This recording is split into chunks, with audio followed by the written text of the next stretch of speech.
마가복음 1장 40절부터 45절까지입니다. 한 문둥병자가 예수께 와서 꿇어 엎드려 간구하여 가로되 원하시면 저를 깨끗게 하실 수 있나이다.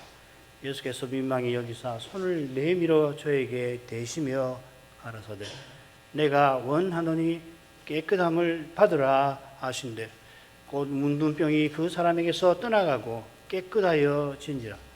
오미 경계하사 곧 보내시며 가라사대 삼가 아무에게 아무 말도 하지 말고 가서 내 몸을 제사장에게 보이고 내 깨끗게 됨을 인하여 모세에 명한 것을 드려 저희에게 증거하라 하셨더니 그러나 그 사람이 나가서 이 일을 많이 전파하여 널리 퍼지게 하니 그러므로 예수께서 다시는 드러나게 동네에 들어가지 못하시고 오직 바깥 한적한 곳에 계셨으나 사방에서 그에게로 나오더라.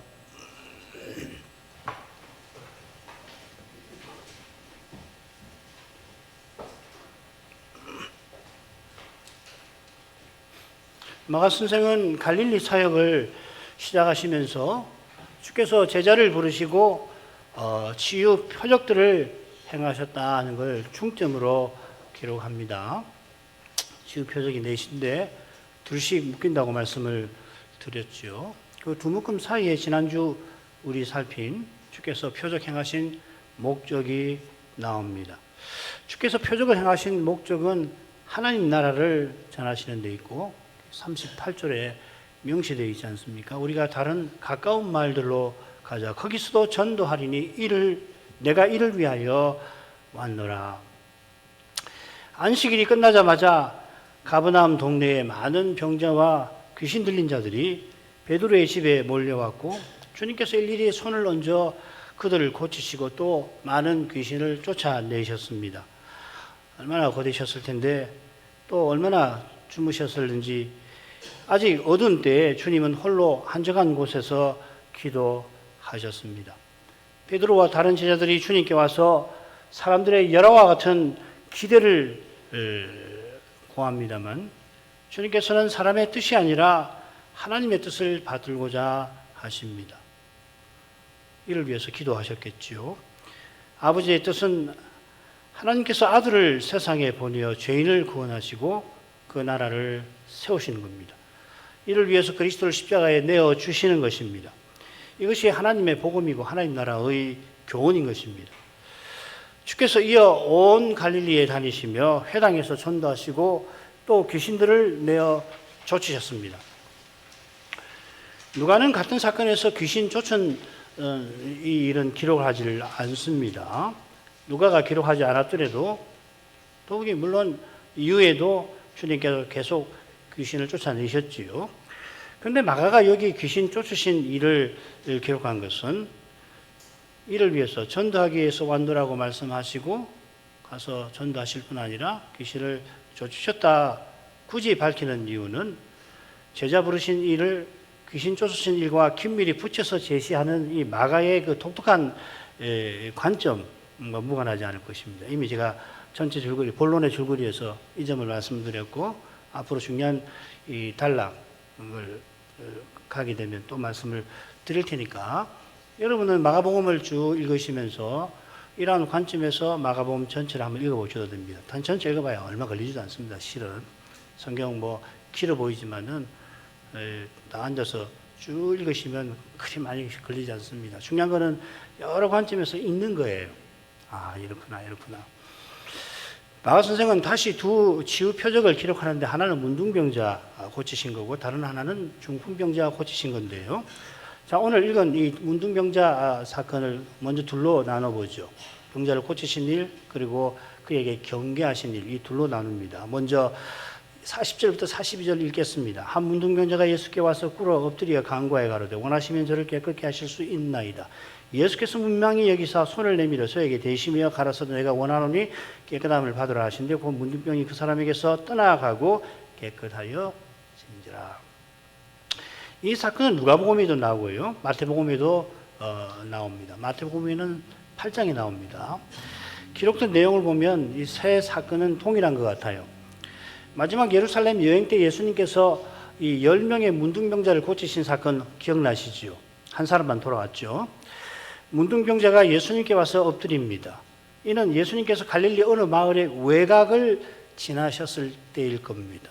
문둥병자는 가장 심각한 부정의 상태에서 유일하게, 구약의 이 부정의 상태는 이 네 종류 결국 셋입니다. 가장 부정한 것이 문둥병이고, 그 다음 하나가 부정한 짐승, 살을, 육을 먹는 거, 그리고 또 하나는 유출병이죠, 그죠? 출산도 결국 유출병하고, 유출병이 한 종류라고 보시면 됩니다. 병이라고 해서 자꾸 어려움을 주는데, 유출이라고 생각하십시오. 이 문둥병자만은 유일하게 성 밖에서, 마을 바깥에서 지내야 하죠. 12년 혈병 걸린 그 여인만큼 문둥병자는 언약의 나라에서 가련한 사람입니다. 이 여인은 문둥병자가 아니라서 이 마을에서 식구들과 함께 살 수 있지만 식구들까지 기피했을 것 같아요. 아마 짐작컨대는 아버님이나 어머님이 이미 소천하셨던 것 같습니다. 상당한 재산이 있고 물려받은 걸 텐데 백방으로 수소문해서 병을 낫고자 했지만 재산을 축내고만 게 아니라 심지어 병세도 심해졌죠. 이 여인을 접촉하는 이마다 부정한 상태에 떨어지니까 여인을 멀리 하는데 더욱이 무려 10년 넘게 그런 상태이니까 다들 천형이다, 하늘에서 저주를 내렸다, 벌 받았다, 수군대며 기피했을 겁니다. 이 여인을 기피한 사람들에게 문둥병도 그런 것이겠죠. 그냥 참 안 됐다. 그렇게 해도 그 사람에게 무슨 위로가 안 될 텐데 그냥 뭐 좀 심해지면 그냥 천형이다, 저주받았다, 진노받았다, 쉽게 말하잖아요. 참 사람에게는 고약한 본성이 있습니다. 자기가 얼마나 죄인이고 나 같은 죄인을 주님이 구원하시는구나, 그런 사랑을 늘 깨닫지 않으면 이 저주하는 마음 이게 늘 솟아나요. 그러니까 문둥병도 뭐 그렇게 되었겠죠. 레위기의 문둥병이 반드시 전염병인 것도 아닙니다만 아마도 하나님의 거룩하심을 침해한 그 결과 하나님께서 내리신 것이라는 중요한 사례들, 미리암의 경우라든지 우시아 왕의 사례들이 있어서 더구나 율법상 유일하게 성에서 추방되어야 했기에 누구든지 이 병을 당연히 무서워하고 병자를 기피했을 겁니다. 그러나 오늘날 한센시 병을 포함한 피부병이 있다고 해서 신약 예배에 참석 못하는 것이 아니듯이 메시아 오시기 전까지 문둥병은 다른 부정한 상태와 더불어서 인생이 메시아를 통해서 하나님 나라에 하나님께 나아갈 수 있다는 그 길을 가리키는 규례인 것입니다. 율법에서 이걸 봐야 돼요. 율법은 하나님을 사랑하고 이웃을 사랑하라는 본질을 담고 있잖아요. 그죠? 그 규례가 정죄하라고 있는 게 아니라 메시아가 오셔서 하나님께 나아가도록 하시는 거예요. 율법에서 그걸 봐야 된단 말이죠. 메시아를 봐야 된단 말이죠. 비록 그러니까 성 밖에 지내니까 당연히 식구들이 먹을 것을 가져다 줄 수 있습니다. 여러분 그 뭐였죠? 커바디스였던가요? 배너였던가요? 제가 거기 보면 그런 장면 나오죠, 그죠? 성 밖에 자기 식구가 운동병 걸려서 있는데 그 밥을 갖다 주지 않아요. 식구들이 가족애로 따뜻하게 대할 뿐 아니라 동시에 함께 메시아 오실 그날을 바라며 살게 하시는 거거든요. 우리도 마찬가지예요. 우리도 메시아를 바라보며 함께 살아가는 거라고. 다시 오시는 그리스도죠.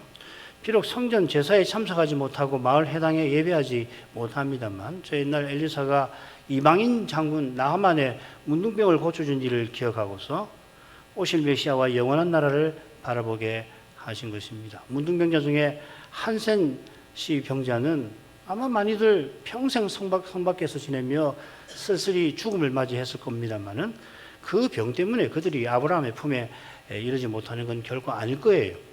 오히려 주님의 비유를 보면 그 나사로가 뭐 한센 씨 병이라는 말은 아닙니다. 부자는 아브라함의 품에 이르지 못하지만은 그 헌대가 나서 개들이 핥던 그 나사로는 아브라함의 품에 하늘나라의 교제에 이르게 되었다고 하시잖아요.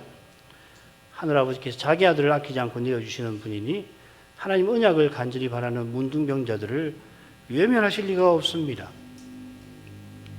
이런 사랑이 문둥병자 치유 표적에도 드러납니다. 예수님이 지나가신다는 소식을 들었는지 그 길에서 기다렸다가 이 사람이 예수님께 와서는 꿇어 엎드려 간구합니다.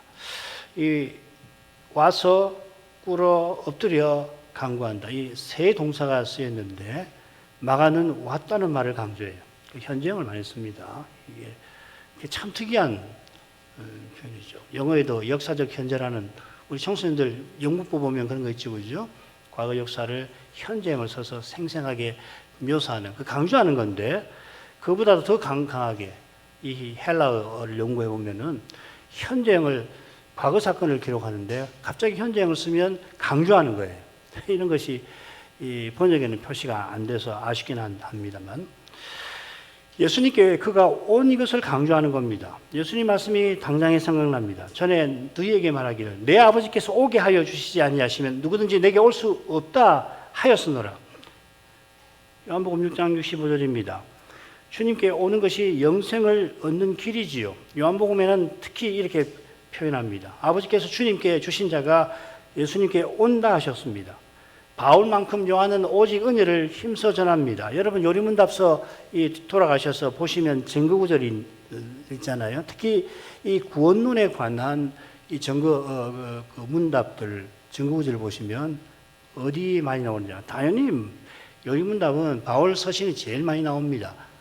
그 다음으로 요한복음입니다. 지금 문둥병자가 예수님께 온 것은 그가 믿고 의지하던 여호와께서 그를 이끄신 것이지요. 이는 그의 고백에도 당연히 확인됩니다. 원하시면 저를 깨끗게 하실 수 있나이다. 누가와 마태는 그가 주여 원하시면 이렇게 말했다고 증언합니다. 이 문둥병자가 주, 퀴리오스라는 말을 어떤 뜻으로 썼는지 원하시면 얼마든지 자기를 깨끗하게 하시는 분이라 하는 고백을 통해서 우리는 짐작합니다. 백부장도 병든 자기 종을 위해서 주님께 구할 때 역시 주여 하고서 다만 말씀만 하옵소서. 예수님 같은 주님을 저희 집에 모시는 것 감당할 수 없습니다. 말씀만 하시면 내 화인이 낫겠습니다 고백하죠. 예수님께서는 이 백부장의 고백을 들으시고 이스라엘 중에서 이만한 믿음을 만나보지 못했다 하셨습니다. 이 백부장 사건 앞에 문둥병자 사건이 나오는데 문둥병자의 믿음이 백부장의 믿음보다 못하다 하신 거라 간단히 단정하기 힘든 만큼 이 문둥병자의 고백이 예사롭지를 않습니다. 그 예사롭지 않음은 백부장이나 문둥병자 자체에 있는 게 아니듯이 무릇 참된 믿음은 이처럼 신비에 속하는 것입니다. 자기가 경험하고도 자기에게도 와 이상하다. 이거 어떻게 내가 이런 말을 이런 생각을 이런 행동을 한 것이지? 그런 면이 있어야 하는 거예요. 그래서 다 설명하고 내가 이거 아니까 그렇게 했지. 그렇게만 생각하시면 그런 면이 없는 거 아니에요. 믿음의 지식이라는 면이 있으니까 그렇게만 생각이 든다면 문제가 있는 거라고요. 이 믿음이 세상을 이긴다 하신 것은 우리가 믿는 주님이 우리를 통해서 세상을 이기신다는 것입니다. 우리 안에 사시는 주님께서 경이 놀라우신 분이라 주님께서 우리 안에 사시는 그 사실도 경이인 거예요. 놀라운 일이라고요. 이거 날마다 이것을 맛볼 수 있다면 얼마나 복될까요? 얼마나 기쁠까요? 그리스도의 성신으로 내 안에 사신다. 그걸 맛보는 거예요. 그걸 뭐 말씀으로 배우지만은 어떻게 맛보느냐 하면은 사람으로 행하지 않고 주님을 의지하게 하실 때. 지금은 그렇습니다. 지금은 사람으로 행하는 일이 뭐 만연하니까 내 안에 부패한 본성이 있으니까 그냥 그러면 안 된다는 걸 금방 후회하는데도 어떤 일을 닥치면 바로 사람으로 해버리잖아요. 일단은 그렇게 되기 쉽잖아요. 물론 인격적으로 이 도야한 이 도덕가들은 상당히 절제를 발휘합니다만은 어떤 건 절제 안 되는 게 있어요. 뭐가 절제 안 되냐면은 사람이 무엇을 이루려고 하는 건 절제가 안 되는 거라고. 오히려 절제 훈련을 많이 한 도덕가가 누구보다 자기 스스로 무엇을 이루려고 하는 욕망이 강한 사람들이거든요. 아시겠죠? 이건 참된 존경 아니면 배울 수 없는 겁니다. 터득할 수 없는 겁니다. 이 신비죠, 그러니까. 사람이 사람으로 행하지 않는 이게 얼마나 이상한 일이에요. 바울이 고린도전서 3장에서 너희가 사람이 아니리요. 너희가 사람이로구나. 그렇게 책망을 하잖아요. 달리 말하면 사람으로 행치 말고 새 사람으로 행하라. 성신 신령한 자로 행하라 하는 거 아니에요? 이건 사람을 못하는 거라고. 사람으로 행하지 않는다, 못한다는 것을 인정하는 거, 깨닫는 거, 이게 출발이거든요. 이걸 자꾸 잊어요. 오늘도, 내일도. 그래서 날마다 자기를 부인하라고 하시는 거란 말이죠. 이게 우리 종교의 전부가 아니지만 출발점으로서 정말 중요한 겁니다. 출발입니다.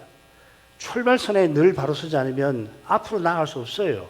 출발선에 한번 섰다고 해서 그 다음에 자동적으로 그 다음 그럼 내디디는 거 아닙니다. 고통스럽지만은 날마다 자기를 부인하는 데서부터 할 수만 있으면 매 순간 자기를 부인하는 거기서부터 출발할 각오를 하고 있어야 됩니다. 이게 어려운 겁니다.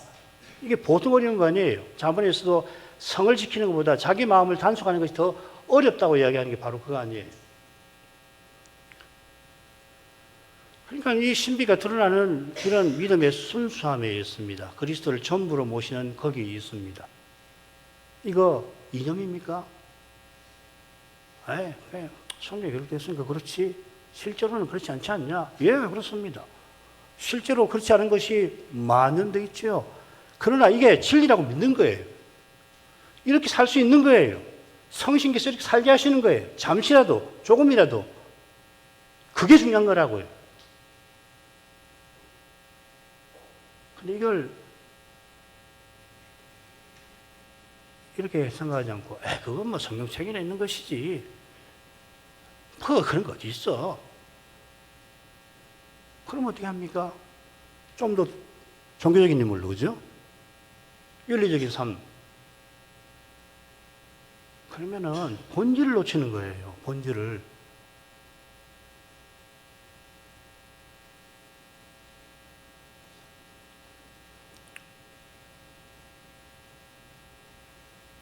사람마다 소명이나 은사나 시대나 현실, 특별히 시대와 현실이 참 중요하거든요.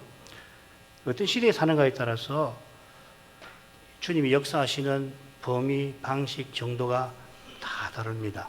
평안한 때, 힘들 때. 그러나 중요한 것은 주님이 친히 자기를 드러내고 나타내신다라고 하는 이 신비인 겁니다.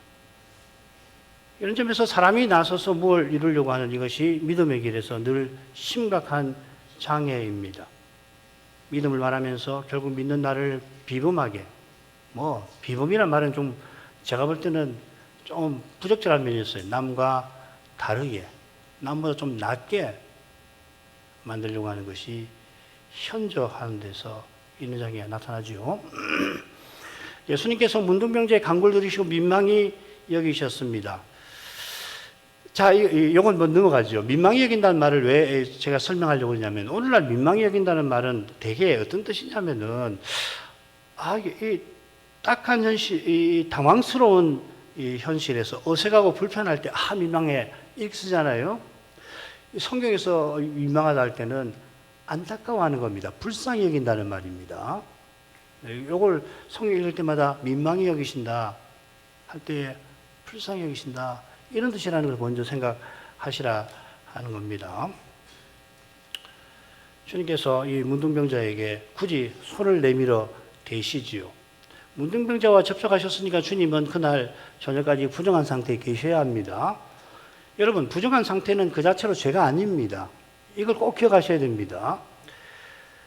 인생이 죄에 있는 육신인 것을 가리키는 일종의 이 상징적인 것이죠. 그죠?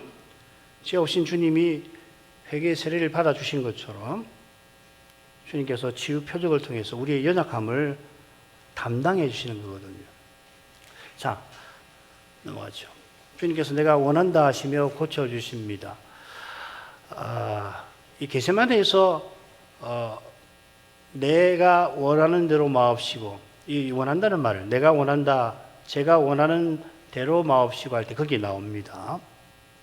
주님께서 아버지 하신 것처럼 아들로서도 아버지께서 원하시는 바를 받으시지요. 겟세마네에서 주님이 원하시는 바는 매 순간 아버지의 사랑에 있고자 하시는 겁니다. 이런 소원까지 뒤로 하시고 이 주님께서는 아버지의 뜻과 계명을 받들고자 하십니다. 그런 예수님이 지금 내가 원한다 하십니다.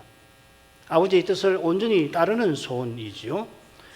그러니까 주님께서 지금 하나님으로서 원하시는 겁니다만은 그다음 우리 하나님의 이 원하심, 뜻이라고 하는 것은 동시에 삼위 안에서 늘 함께 하시는 것이라고 하는 거, 이걸 제가 말씀드리고 싶습니다. 그냥 내가 원하는 예수님은 하나님, 오케이 이렇게만 생각하지 마시고 우리 하나님께서 뭘 원하신다는 것이 무엇일까 하는 겁니다. 그 다음 주께서 깨끗함을 받으라, 즉 깨끗하여 져라 하시니까 문둥병이 그 사람에게서 떠납니다.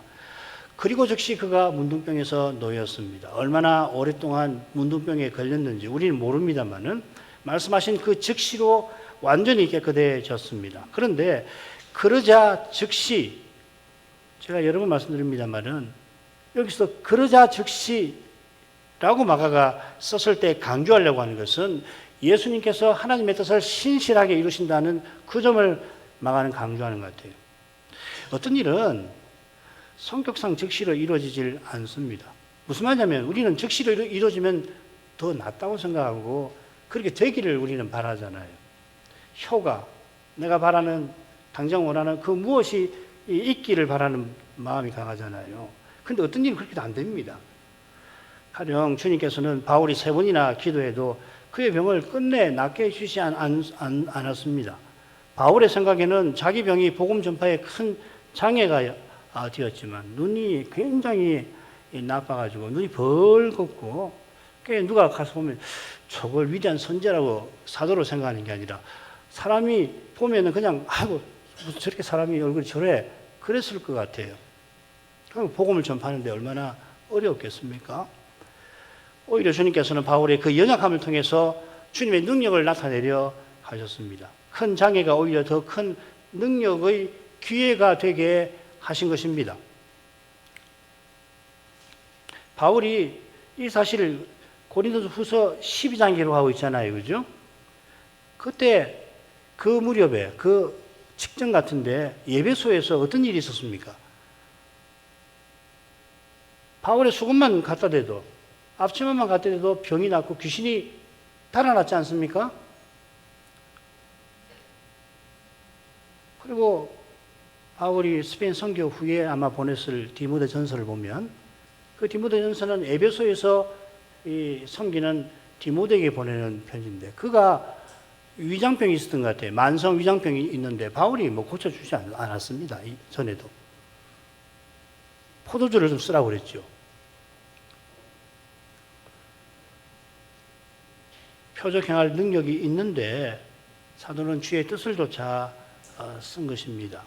주님은 지상에서 더욱 그리하셨죠. 주님은 바울의 병을 고쳐주기보다 오히려 고난을 통해서 더욱 철저히 주님만 의지하게 하셨습니다. 지금도 이런 신비한 방식으로, 지금은 어떤 시냐면 표적들이 예수님의 십자가와 부활에서 성취가 되었으니까 지금은 더욱 그러한 방식으로 하나님의 뜻을 이루시는 것입니다. 지금은 왜 표적이 없나? 표적이 가리키던 실체가 왔으니까 그런 거란 말이죠.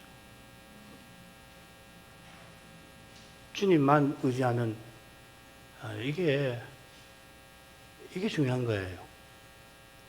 영원한 나라에서는 어떻겠습니까? 왜 영원한 나라를 바라십니까? 거기서는 이제 하나님도 필요 없고 하나님 의지할 일도 없고 그냥 죽지 않고 천년만년 평안하게 아주 안락하게 그렇게 살려고 영원한 나라를 바라십니까? 그러면 안 됩니다. 그 나라는 그런 나라 아니에요. 하나님이 전반에 전부 되시는 그런 나라. 지금 하나님을 전심으로 의지하는 그것이 가득한 나라, 충만한 나라, 하나님으로 즐거워하는 나라. 그런 사람만 거기 갑니다. 그런 나라가 아니고 천당 혹은 모든 종교에서 바라는 그런 극락, 그 기대하시면 안 됩니다. 주님께서 자기 원수를 발등상되게 하실 아버지를 전심으로 기다리시죠. 히브리서 10장 13절. 이게 이상하지 않습니까? 당연하십니까? 이게 당연하시다 생각하시면 대단한 걸 깨달으신 거예요. 얼마나 놀랍습니까?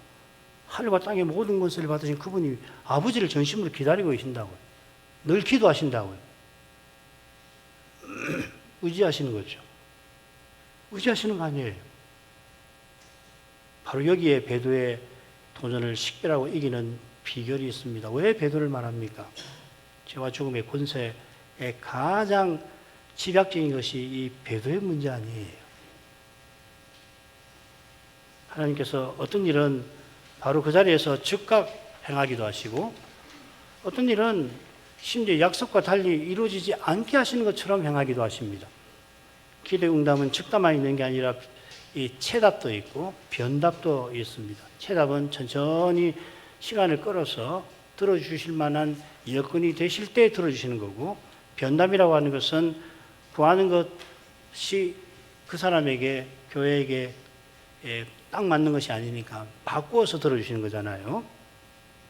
바울의 세 차례 기도는 변답의 방식으로 응답받았습니다.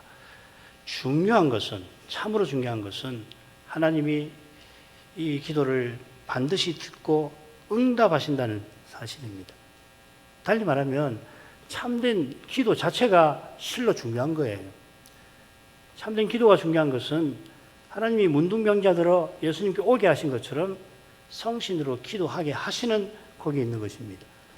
참된 기도는 근원적으로, 여기서 결국이란 말은 가장 바닥으로 내려가서 본질적으로 아들을 아끼지 아니하신 아버지의 사랑을 구하는 것입니다. 그리고 궁극적으로 그리스도께서 속히 오시기를 바라는 것입니다. 기도를 이 두 가지 관점에서 늘 생각해 보세요. 그럼 내가 참된 기도를 드리고 있는가? 그걸 판별하는 데 도움이 되실 겁니다. 이 기도는 이미 참된 해답이 되는 겁니다. 우리의 간절함, 문제 앞에서, 죄와 죽음의 현실에서 어찌할 바를 모르는 연약한 인생으로서 간절하게 주를 바라는 그 심정을 받으시고 하나님이 응답하신 것이 참된 기도예요.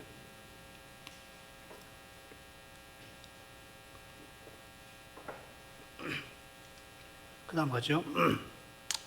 엄히 경계하사 고 보내시며 가라사대 참가 아무에게 아무 말도 하지 말고 가서 내 몸을 제사장에게 보이고 내 깨끗게 됨을 인하여 모세에 명한 것을 드려 저에게 증거하라 하여 하셨더니, 그러나 그 사람이 나가서 이 일을 많이 전파하여 널리 퍼지게 하니, 그러므로 예수께서 다시는 드러나게 동네에 들어가지 못하시고 오직 바깥 한정한 곳에 계셨으나 사방에서 그에게 나오더라.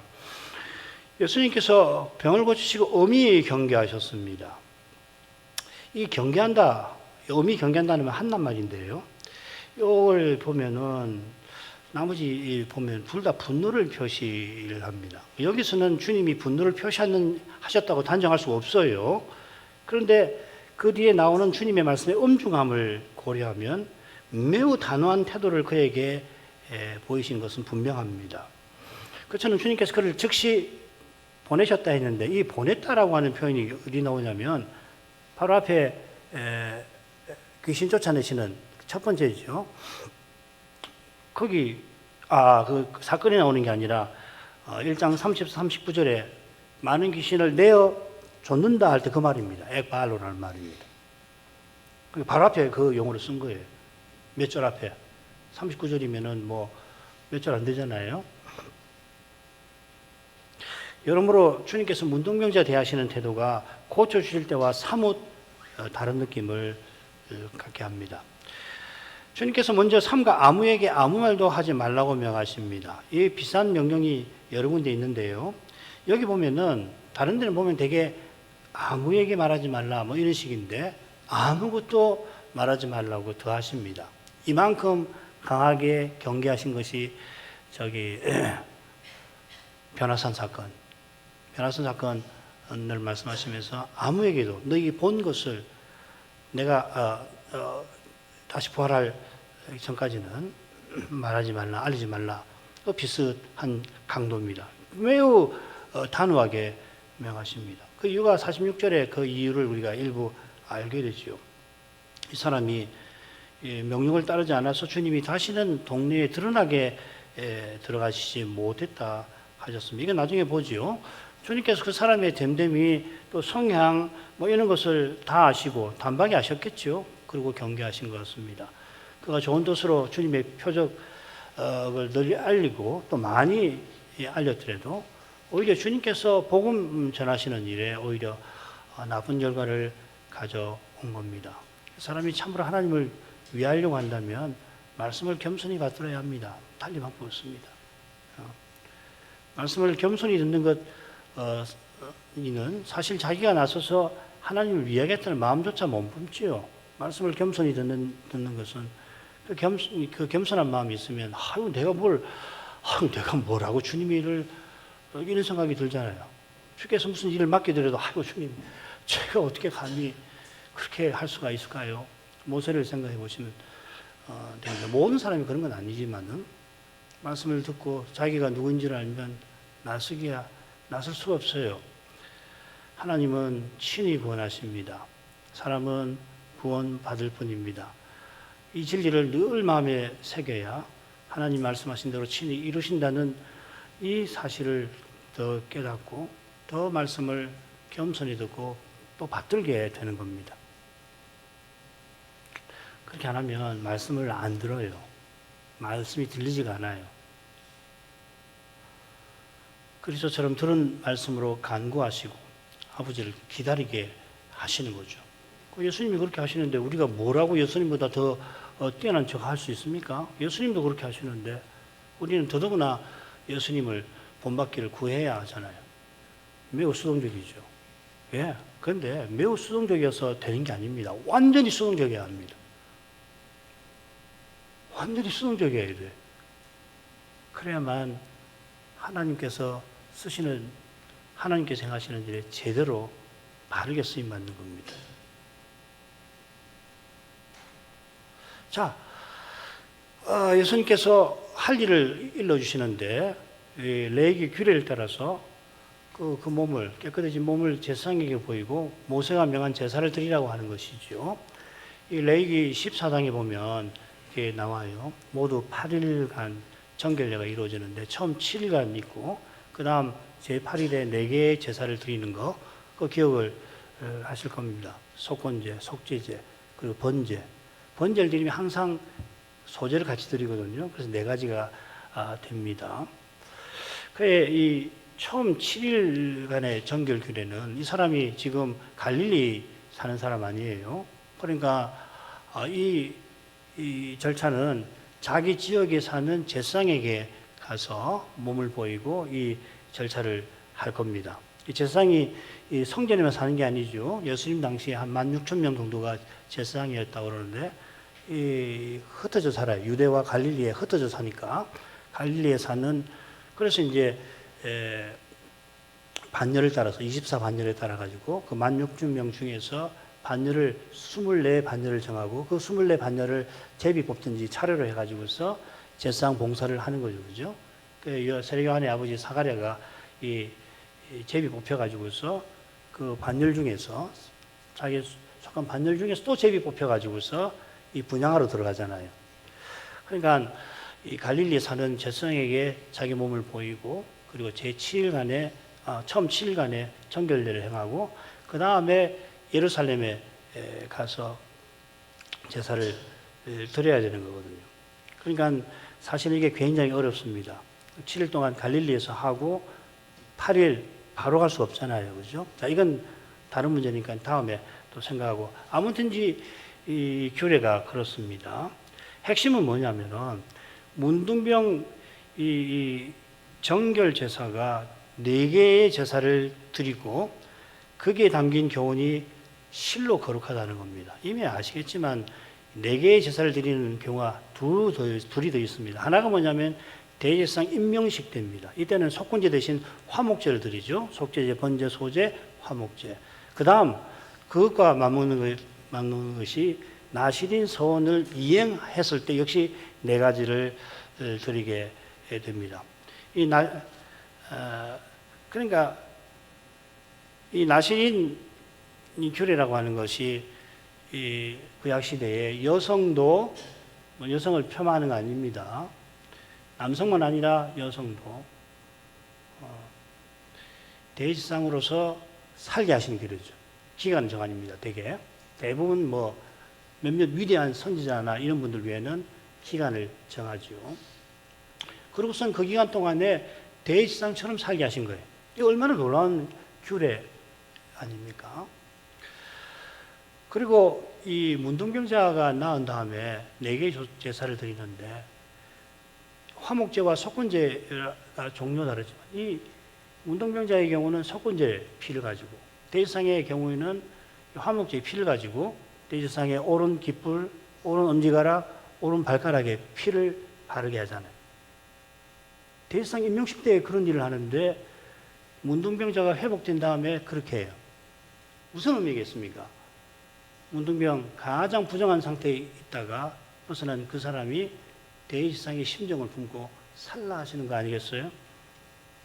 이 어마어마한 제도입니다. 그 이야기 지금 쓴 것입니다. 넘어가죠. 이 규례에 담긴 교훈은 결국 오실 메시아와 하나님 나라를 가리켰습니다. 대지상이 그림자로 가리키던 메시아께서 이미 오셔서 제상나라와 거룩한 백성의 사명이 어떤 것인지 곧 드러내실 참입니다. 예수 믿는 우리가 왕같은 제상이 되게 하실 텐데 놀랍게도 그리스도의 몸, 그리스도의 지체로 살게 하십니다. 구약시대의 대지상처럼 살게 하는 그 규례가 성취되었을 때는 우리가 대지상, 영원한 대지상의 몸과 지체로 살게 하신다는 거죠. 그리스도를 본받게 하시는 것이라고 표현할 수 있습니다만은 그보다 훨씬 말하자면 우리를 높여주시는 거라고. 우리가 함께 그리스도의 몸이 되는 거라고. 각각 그리스도의 지체가 되는 거라고. 그리스도는 우리 모두의, 우리 각각의 머리로 계시는 거라고. 그래서 우리와 함께 하나의 새로운 사람을 이루어 주시는 거란 말이죠. 그래서 우리가 장차 그리스도와 같은 부활의 몸을 입게 하시는 거거든요. 그리스도처럼 되게 하시는 거라고. 그리스도와 똑같은 이야기는 아니지만 그만큼 장차는 말할 것도 없고 지금 여기서도 우리가 성신을 의지할 때에 내게서 그리스도가 나타나게 하신다는 이야기예요. 자, 이런 걸 명령을 하신 거니까 문둥병자가 주님의 명령을 받들었다면은 나중에 바울 사도가 이런 교훈을 전할 때 잘 터득하게 됐겠죠. 주님께서 엄히 경계하셨는데 그러나 그 사람이 나가서 이 일을 많이 전파하여 널리 퍼지게 합니다. 나가 전파하고 퍼지게 한다. 이 언론 전도자의 모습을 보여주는 동사들 같습니다만 사도들이 오순절 이후에 전도자로 나갈 때 주님이 뭐라고 하셨습니까? 주님이 보내서 전파하게 하실 때 성신을 받으라 그러셨죠. 성신을 기다리라고 하셨습니다. 이들이 부활 후 40일 동안 하나님 나라에 대해서 주님께 배웁니다만 그것으로 충분치 않고 성신이 임하면 너희가 내 증인이 되리라 하셨습니다. 성신을 기다려야 하는 이유는 근본적으로 그리스도를 전하는 일이 하나님의 능력으로만 되는 데 있는 것입니다. 바울이 빌립보에서 루디아를 만나서 성신을 의지했는데 그때 성신께서 루디아의 마음을 열어서 바울이 말한 말을 듣게 하셨죠. 물론 주님께서 오순절 전에도 사도들이나 70문도를 보내셨습니다. 하나님 나라를 전파하게 하셨습니다. 그냥 보내셨습니까? 귀신을 제어하는 권세를 주어서 보내셨습니다. 이 성신을 장차 주시는 거다 하고 이제 맞물려 있는 거죠. 그죠? 그래서 이분들이 나가서 귀신을 내어 쫓았어요. 70문도가 돌아와서 귀신들이 자기들에게 복종하는 것을 기뻐하며 보고 했죠. 주님께서는 그거로 기뻐하지 말고 네 이름이 기록된 거 그걸 기뻐하라 하셨습니다. 이처럼 주님께서 누구를 주의 일에 보내시면 은사와 능력과 기회를 함께 허락하시는 거예요. 그런 거 없이 자기가 나서서 주의 일을 해보겠다 하는 것은 옳지 않고 그러면 주의 바라시는 열매를 맺을 수가 없지요. 이 사람이 얼마나 많이 널리 전했으면은 예수님이 다시는 드러나게 동네에 들어가지 못하셨습니다.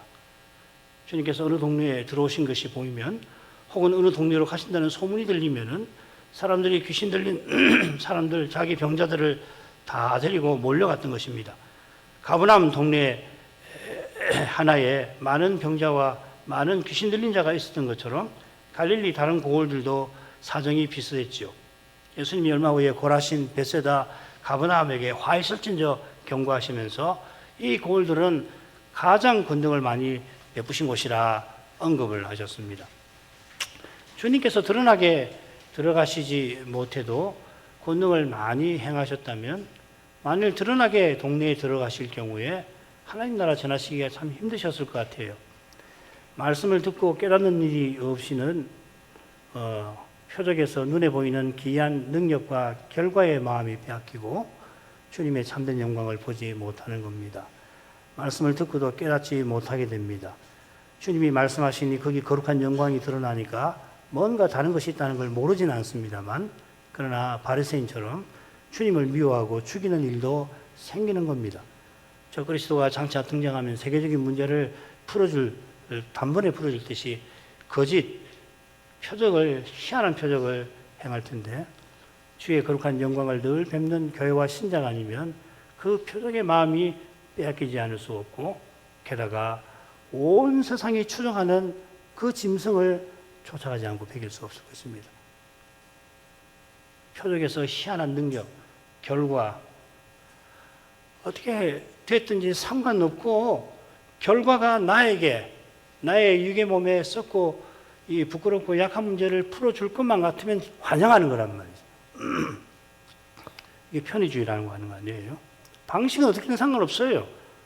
이렇게 하든 저렇게 하든 누가 하든 상관없이 내가 당장 원하는 그런 문제를 풀어주면은 환영하는 거. 그 다음 수많은 사람이 따라가면은 못 배기는 거예요.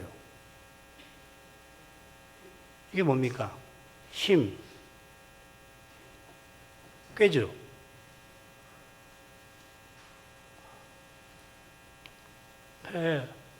온 세상이 주께서 가리키는 길 반대로 다 가더라도 그걸 거슬러 가는 건 사람이 못합니다. 아무도 못해요. 그리고 원수마귀는 가만히 있습니까? 힘과 꾀를 가지고 미혹과 폭력으로 협박과 유혹하면서 그걸 못 견디는 거란 말이죠. 꾀부리면 당합니다. 그리고 힘을 추구하면 타수에게 끌려갈 수밖에 없어요. 고개가십시오. 육신적 태도는 딴 거 아닙니다. 사람의 힘과 꾀로서 사람이 원하는 것을 이루려고 하는 거라고. 이게 배도의 본질과 같은 겁니다. 한번 해보십시오. 사람의 힘과 꾀를 의지하지 않고서 하나님 말씀, 오직 그리스도만 의지해서 사는 것이 쉬운가? 안 쉽죠. 그렇게 살지 않으면요, 안 보여요. 그리고 볼 수가 없어요. 그러니까 성경을 읽으면은 13장, 계시록 13장 같은데 읽으면 왜 저럴까? 왜 저럴까? 저럴 수 있나? 얼마든지 자기를 숭배하지 않으면 다 죽여버린다고 그랬잖아요. 짐승의 표를 받지 않으면 매매를 못하게 한다고 그랬잖아요. 민주주의 이념이 이렇게 발전했는데도 소용없는 거예요. 이거 어마어마한 겁니다. 시편을 보십시오. 시인이 고난당하는 그 이유를 두 가지를 내지요. 힘, 꾀.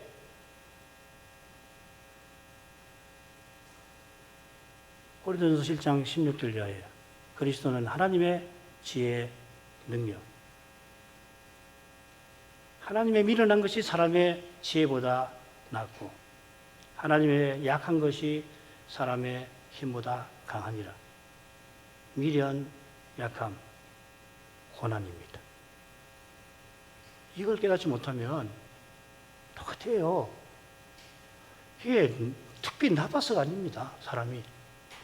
사람은 그런 거예요. 누구든지 예외 없이 자기를 부인하자고 성신을 의지하지 않으면 누구든지 예외 없이 그렇게 할 수밖에 없어요. 근데 거기에 하나님의 뜻을 이루겠다라고 하는 신념이 붙으면 가장 최악의 경우가 될 겁니다.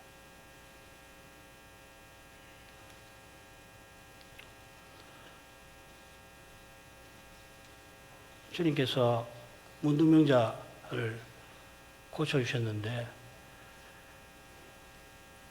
문둥병자는 고침을 받아서 동네에 드러내놓고 살지만, 그를 고치신 분은 한적한 곳에서 지내셔야 합니다. 주님의 고난이죠. 주님께서 이스라엘 집에 잃어버린 양을 찾기 위해서 복음을 전하러 세상에 오셨습니다마는, 마귀가 성전 꼭대기에서 뛰어내려서 사람들 다 보는 앞에서 메시아의 능력을 과시해 보시오 하는 시험을 물리치신 것처럼, 모든 사람이 표적을 구하는 가운데에서 이렇게 메시아의 길을 어렵게 가는 겁니다. 그분의 뒤를 쫓아가는 길 역시 어렵습니다. 하나님 나라를 드러내려 표적을 행하셨는데, 실로 거의 모든 사람이 하나님 대신 기적을 바라기 때문에, 기적은 좀 큽니다. 하나님 대신 자기 욕심. 고난 받으신 주님 아니시면 절대 다수가 가는 길을 거슬러 행하지 못합니다. 자, 이 뒷부분은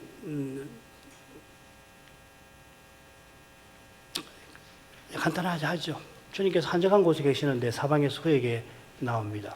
그들이 무엇을 바라고 왔고 주님이 어떻게 대하셨나 마가복음 2장 처음에서 짐작합니다. 주님은 운집한 무리에게 도를 말씀하십니다. 말씀을 전하셨습니다. 이 도라고 하는 로고스라는 말이 그 다음에 어디 나오냐면 4장의 10분이는 묘에 나옵니다. 거기 보면 주님은 자기를 말씀을 뿌리는 자라고 밝히십니다. 말씀을 뿌리시면, 주님이 뿌리신 말씀은 반드시 열매를 맺는다는 것이 그 비유의 핵심 교훈이죠. 그런데 말씀이 열매를 맺지 못하는 경우들도 물론 있고, 비유에서 그런 경우가 세 가지나 됩니다. 사람의 눈에는 열매 맺지 못하는 경우가 더 많습니다만은, 여러분, 말씀이 반드시 이루어집니다. 열매 맺지 못하는 경우들도 당연히 주님이 말씀을 전하신 사실을 가리키고, 결국은 말씀이 이루어지는 과정을 보여주는 것입니다. 말씀이 열매를 맺기 위해서는 그런 과정을 거쳐야 되는 거라고. 그게 배도도 있고요, 시험도 있고, 등등. 배도의 물결이 이 시대에 넘실대는 것은 기독교 교회의 약화와 쇠락을 보여주는 동시에 약속대로 주님이 교회를 신실히 세워나가시는 사실과 붙어 있습니다. 주님의 약속 위에 서서 눈앞의 현실을 보는 눈, 신령한 눈이 절실합니다. 믿음의 눈이 바로 보게 하는 말씀의 빛이 절실합니다. 이걸 위해서 꼭 기도하시고 나가시길 바랍니다. 기도하십시다. 거룩하신 아버지, 예수님께서 세상에 보내신 받은 목적이 하나님 나라 전파하시는, 하나님의 복음 전하시는 데 있다는 것을 밝히시고, 여러 곳을 돌아다니시며 계속 회당에서 전파하신 그 말씀의 실증으로서 표적들을 계속 행하셨사옵나이다. 이런 소식이 이스라엘에 퍼지자 이번에는 주님께 한 문둥병자가 와서 그 앞에 엎드려서 놀라운 고백을 아뢰며 주께서 자기 병 고쳐주시기를 구하였습니다.